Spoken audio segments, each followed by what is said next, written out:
ഞങ്ങൾ എല്ലാവരും കൂടെ വന്നേക്കുന്നതെന്ന് വെച്ചാൽ മൽക്കിയ ബീച്ചിലേക്കാണ് കേട്ടോ. ഇവിടെ ഞാൻ ആദ്യമായിട്ടാണ് കേട്ടോ വരുന്നത്. ഞങ്ങൾ താമസിക്കുന്നിടത്തും കുറച്ച് ദൂരെയാണ് കേട്ടോ ഈ ഒരു പ്ലേസ് വരുന്നത്. ഇന്നത്തെ പ്ലാനിങ്ങോ കാര്യങ്ങളോ ഒന്നും എനിക്കറിയില്ല കേട്ടോ, കാരണം ഞാൻ ഇവരുടെ കൂടെ വന്നതാണ്. ഇപ്പം ഏകദേശം ഒരു 7 മണിയൊക്കെ കഴിഞ്ഞതേ ഉള്ളൂ കേട്ടോ. പക്ഷെ നല്ലോണം ഇരുട്ടി. ഇവിടെ വന്നു കഴിഞ്ഞാൽ ആദ്യം തന്നെ നമുക്ക് ഇരിക്കാൻ വേണ്ടി ഒരു പ്ലേസ് കണ്ടുപിടിക്കുക എന്നുള്ളത് വലിയ ടാസ്ക് തന്നെയാണ് കേട്ടോ.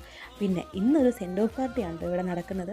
നമ്മളിവിടെ വന്നപ്പോഴത്തേക്കും അധികം സമയമായിട്ടില്ലെങ്കിൽ പോലും എല്ലായിടവും നല്ലോണം ഫില്ലായി, നല്ല രീതിയിൽ ആളുണ്ട് കേട്ടോ.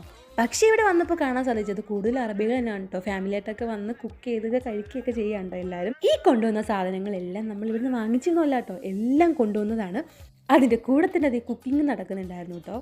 പക്ഷേ ഇവിടുത്തെ ഈ ഒരു വൈബ് അടിപൊളിയാണ്ടോ, നല്ല രസമാണ്. ഈ ഒരു ക്ലൈമറ്റിൽ അടിപൊളിയാണ്ടോ ഇവിടെ വന്ന് ഇങ്ങനെ സ്പെൻഡ് ചെയ്യാൻ വേണ്ടിയിട്ട്. ആക്ച്വലി ഇവിടെ നിന്ന് കുറേ നേരം സംസാരിച്ച് ടൈം പോയതേ അറിഞ്ഞില്ല കേട്ടോ. അങ്ങനെ പിന്നെ നമ്മളിതേ ഫുഡൊക്കെ കഴിച്ചിട്ട് തിരിച്ച് റൂമിലേക്ക് പോകണ്ടേ, നാളെ ഡ്യൂട്ടിക്കൊക്കെ പോകണം. അങ്ങനെ ദേ പൊറോട്ടയും പിന്നെ നൂൽപുട്ടും പിന്നെ പുട്ടും അങ്ങനെ കുറേ ഐറ്റംസൊക്കെ ഉണ്ടായിരുന്നു കേട്ടോ. പക്ഷേ ഞങ്ങളിത് ഇതും കഴിച്ചിട്ട് ഞങ്ങൾ തിരിച്ച് പോവുകയാണ്. സത്യം പറഞ്ഞാൽ നല്ല അടിപൊളി ഒരു ഡേ തന്നെ ആയിരുന്നു കേട്ടോ. അപ്പോൾ ഇന്നത്തെ വിശേഷങ്ങളൊക്കെ ഇത്രയേ ഉള്ളൂ കേട്ടോ. അപ്പോൾ അടുത്ത വീഡിയോയിൽ നമുക്ക് പിന്നെയും കാണാം. അപ്പോൾ എല്ലാവർക്കും ഗുഡ് നൈറ്റ്.